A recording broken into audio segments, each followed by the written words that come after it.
You may be thinking one thing and your partner may be thinking, something else. Maybe they're thinking it's friends with benefits, or maybe you are thinking, no, we want to be exclusive. So to kind of iron that out, be clear about your intentions and what you're hoping for in the relationship. Good afternoon and welcome to Masiviwe, Let's Be Heard, a movement to bring better mental health care for all. My name is Masiviwe. I am a creative director at Mental Port. Today, I'm having the third and the last conversation with relationship and family therapist Merrishia Singh-Naicker.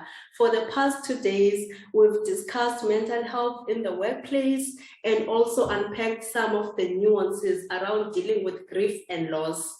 We will today focus on mental health in relationships. Welcome back, Merrishia, and I'm looking forward for this conversation. Thank you, Siva. It's good to be back with you and good to be having this conversation, a really interesting one. So thank you for the invite again. It looks like when we talk about relationships, we're talking about something complicated, and people are having challenges to a point that there's a hashtag that says "Njolo the pandemic," and I'm not sure if perhaps, do you think people are aware of how past bad relationships can affect the current relationship? I think, for some of us, we do have an idea. I think everybody kind of knows to some extent that yes, it can, but I think maybe they don't always realize how impactful past relationships can have on current relationships. And the thing is that we all have a time where, whether it's relationships that we've grown up with or that we established early on in life, to love relationships later on in life, all of them impact the current relationship that we are in now, in both positive ways and negative ways. There's also, I feel like everyone wants to last, everyone wants lasting, long relationships. And I'm not sure perhaps do we ever talk about having lasting relationships or having quality relationships? Which one goes first? I think, for where people are at right now, people do tend to want to have quality in relationships. I mean, just from some of the things that we've seen over the pandemic and how people, there was so much stress placed on people's relationships that many, I think, divorce rates increased. Many people, had big conflict in their relationships, and even, lots of breakups in relationships. So I think people have become more aware that this does happen, and they hope to have a lasting relationship. But sometimes I think people also know, hey, this is not working out for me, and they obviously want to get out. So they look for the quality as well. And I think it depends what people value most as well. Some people do value longevity in a relationship, and others say, no, I want the short time that I have to count, if you can say it, yes, and to have many years, and it was not so meaningful. And what, in your view, what needs to be discussed by people who enter a new relationship? Well, definitely the level of commitment. I think we take this for granted that we are getting into a relationship, but you may be thinking one thing and your partner may be thinking, something else. Maybe they're thinking it's friends with benefits, or maybe you are thinking, no, we want to be exclusive. So to kind of iron that out, be clear about your intentions and what you're hoping for in the relationship, so that your partner knows, okay, this is what I'm thinking this relationship is. We are dating, we are going steady, or whatever you want to kind of call it. Or maybe we are just friends with benefits, kind of make sure that there's an understanding, a mutual understanding at where you both are coming from. So that's very important, the level of commitment. And then make sure that the communication lines are open, that you both are continuing to to discuss things that matter to you, the Yes. values that you both have, and that becomes, a communication line that you talk about. So I think that's important things to definitely chat with each other as you start off relationships. But also, how do we then silence the pressure that comes with social media? Because when you see people tagging each other, perfect pictures, you want the same for your relationship, and it's really not there at times. Yes, and I think, social media can sometimes give us that unrealistic expectation or this false image that this relationship has got everything going right, that they don't fight, they don't argue, they're always out and about, and they dress nicely. Because that's what social media does. It puts forth, this image of, things that are really going good and you happy all the time. And relationships, is not like that in reality. Hard work. It's such hard work to keep it, growing in a positive way. So to definitely understand that what you see on social media, that happy and one of an image that shows that, this couple is got everything together, realistically, is not always the case in most relationships. I think anybody that's in any relationship will know that you are bound to have places of disagreement. There's bound to have conflict, and that's okay. Often we think that couples or relationships that have no conflict are the most healthy ones. But really, it's the vitalized relationships, one that can argue together in healthy ways and overcome conflict, that are really more healthy. And when I do identify some past pain, perhaps because sometimes some people don't heal and now they jump to another relationship, how do you then navigate it as partners in a relationship, in this new relationship now? Because some people come with unhealed traumas and they bring all that baggage on this new relationship. Yes, and that definitely happens. And I think you need a deeper awareness about that. And so to introspect, and have each other, maybe even set time, to share each other with each other, or what are some of the things you've noticed and where's this coming from? So you do that for yourself in your relationship, and some of, the pains that you may be bringing from your past relationships. And have you really dealt with it?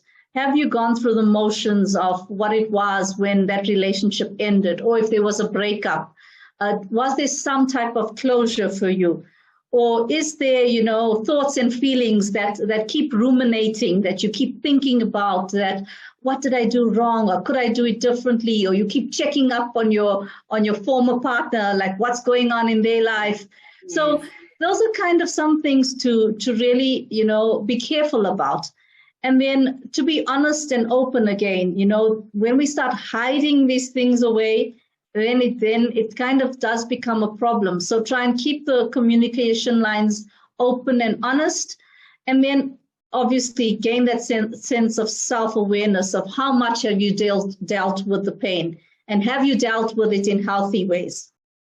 But does it also not kill the excitement now in our relationship if all the time we're talking about past issues, we're talking about past pains? I'm not sure how we would then empower a partner who feels like my partner is going through something like this and I just don't know how to empower him or her. Yeah, no, definitely. I mean, you don't want this to cloud your relationship, the past pains to be the all of your current relationship. And so healthy boundaries have to be set.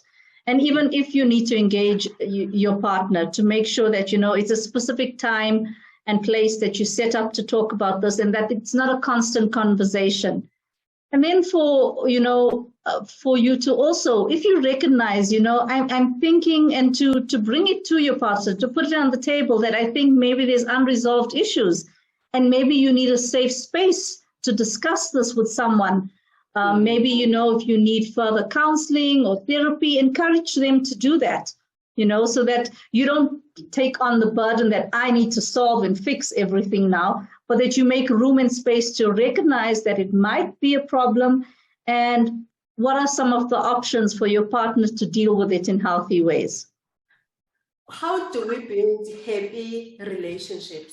How does it look like? How do we build them? Because it looks like all we focus on is pain, and sometimes all I want is happiness. I want us to be happy. Some important things I would say, you know, for good relationship is to establish again what is the level of commitment, to make that clear up front. And then to affirm each other. I think appreciation and affirmation of each other is so important in a relationship. So recognize what you are grateful for. In your relationship and outside, being grateful is an important part of having healthy relationships. So that's definitely one aspect. Another one is to be aware that you will need to forgive each other. There's going to be times when you mess up and when your partner messes up or the relationship is, you know, conflict comes in. And so also discuss, how will you deal with conflict, you know? Because often we try and avoid the conflict, but try and find healthy ways to do that. And then also try and offer, I guess, all that forgiveness, you know, in fulfilling each other's needs, knowing what your partner needs and them knowing what you need.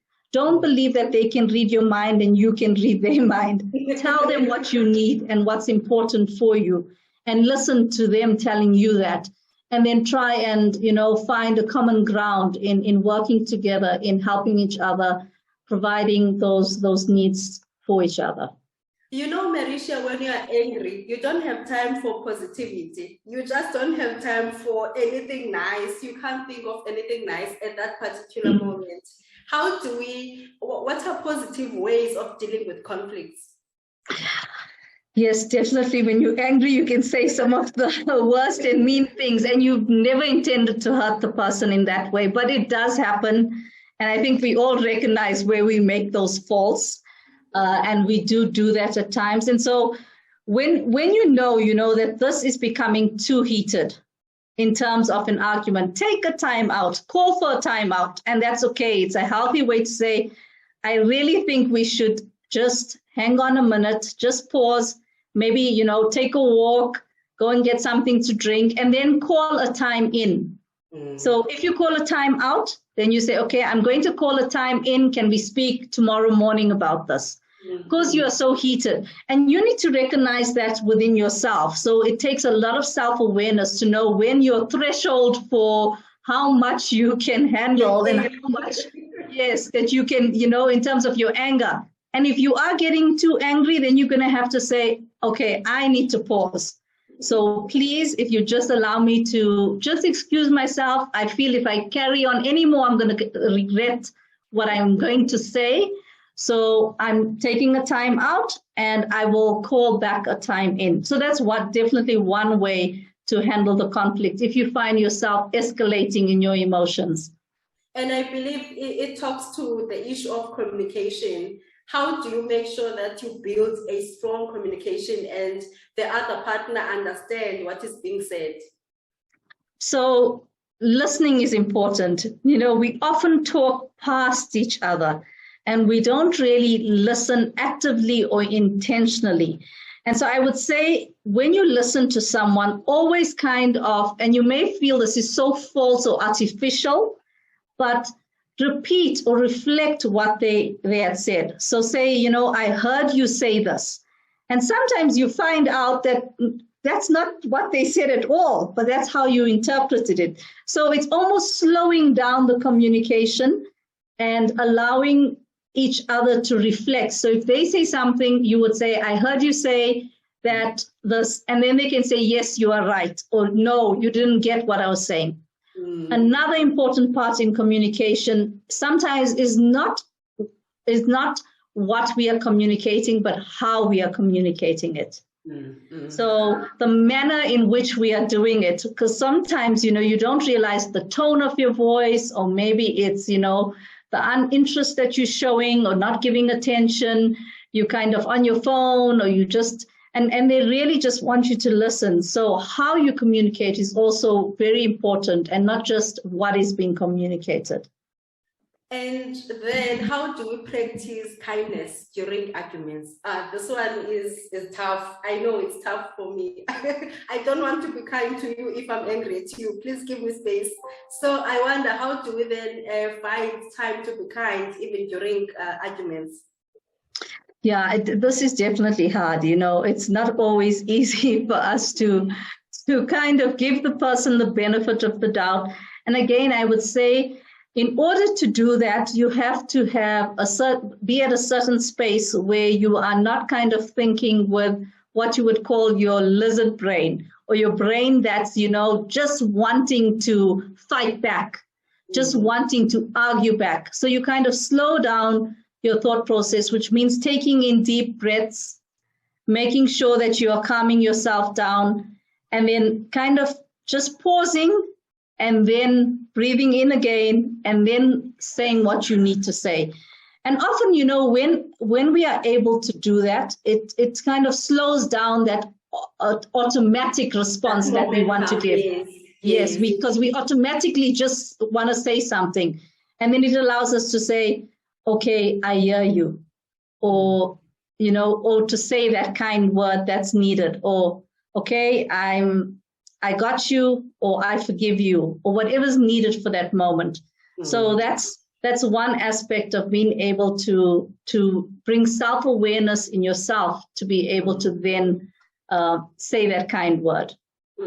There's also an issue of projecting, where I feel like sometimes we do project a lot to our partners, and it has everything to do with accountability. Sometimes when you do something wrong, instead of apologizing and keep it moving, you want to project, you want to make the other person feel bad, as if they did something. How do we navigate that in a relationship?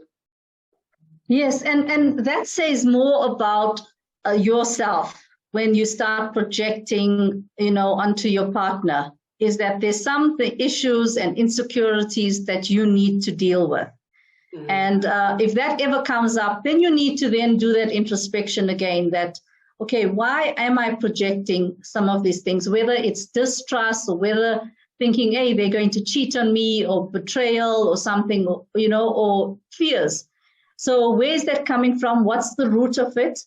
And trying to identify it, trying to kind of recognize where's that stemming from, and then kind of deal with it in that way.